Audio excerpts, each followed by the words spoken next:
अस्सलाम वालेकुम। तो आज का हमारा सॉफ्टवेयर है जावा प्रोग्रामिंग। जावा प्रोग्रामिंग में लास्ट टाइम हमने जो किया वो सिंपल हमने जो है वो टेक्स्ट टाइप किया, हमने नंबर्स टाइप किए। अब हम देखेंगे हमने इफ एल्स कंडीशन भी की। तो अब हम देखेंगे कि हम इसी तरह जावा के थ्रू स्कैनर फंक्शन को किस तरह यूज़ कर सकते हैं। बेसिकली स्कैनर फंक्शन क्या होता है? स्कैनर फंक्शन होता है जिसमें आप अपने आउटपुट स्क्रीन में यानी जो आपका आउटपुट होता है वहाँ पे आप कुछ भी टाइप कर सको। वैसे जब आप आउटपुट देते हो आप उसमें नॉर्मली अपना जो इनपुट आपने दिया हुआ होता है अपनी कोडिंग स्क्रीन पे वही आप देख रहे होते हो, उस पर आप कोई एडिशन नहीं कर सकते हो। लेकिन इसी तरह जब हम स्कैनर फंक्शन का यूसेज करते हैं तो हम कोडिंग करने के अलावा भी अपने रिजल्ट स्क्रीन पे उसको एडिट कर सकते हैं।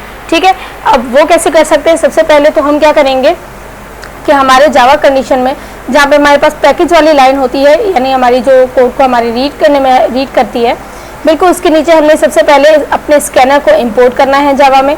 ठीक है, import Java dot util dot scanner यानी जावा के अंदर हम स्कैनर को इंपोर्ट कर रहे हैं।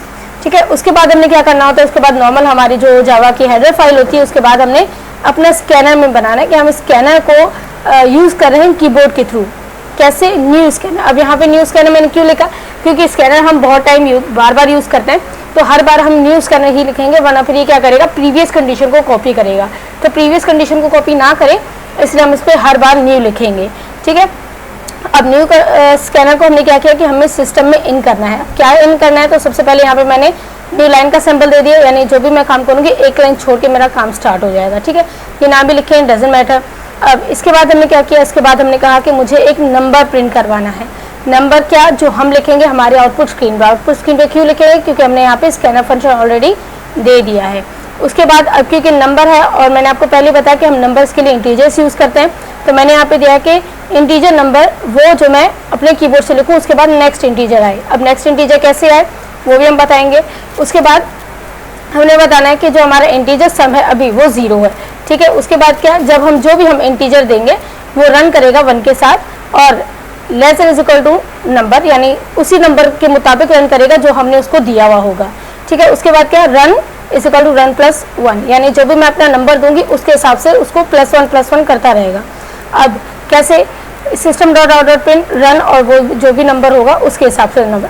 अब बेसिकली हमने क्या किया है? हमने बेसिकली एक नंबर टाइप करना है। सब जैसे हमने लास्ट टाइम किया था 1 2 3 को टाइप किया था नॉर्मली इंटीजर में हमने नॉर्मल कोडिंग दी थी और उसमें हमने लूप अप्लाई कर दिया था।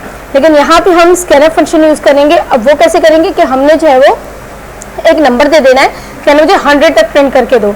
तो अभी क्या करेगा? मैं सिर्फ 100 लिखूंगी, ये 1 to 100 खुद से मुझे टाइप करके दे देगा। क्यों? क्योंकि मैंने पहले तो उसको नंबर दे दिया, उसके बाद जो भी नंबर की मैं कीबोर्ड से टाइप करूँ उसी के हिसाब से इंटीजर सेट हो जाए। ठीक है, यानी 100 लिखूँ तो 1 to 100 दे देगा मुझे, 200 लिखूँ तो 1 to 200 दे देगा मुझे, इस तरह। ठीक है, तो अब इसको हम देखते हैं, इसका आंसर F6 करते हैं। तो अब देखें यहाँ पे मुझसे नंबर मांग रहा है कि आपने कौन सा नंबर जो है वो प्रिंट करना है। अब फॉर एग्जांपल मैं यहाँ पे 10 लिख देती हूँ तो ये मुझे 1 to 10 प्रिंट कर देगा। इसी तरह अगर मैं यहाँ पे 200 लिख देती हूँ तो ये मुझे 1 to 200 प्रिंट कर देगा। ठीक है, तो ये था हमारा स्कैनर फंक्शन जिसमें हमने नॉर्मली नंबर्स को प्रिंट करके देखा कि विदाउट एनी ज़्यादा के बजाय ज़्यादा कोडिंग्स वगैरह लिखने के हम बिल्कुल अपने आउटपुट स्क्रीन पे ही किस तरह नंबर्स प्रिंट कर सकते हैं सिंगल टाइम एंटर के साथ।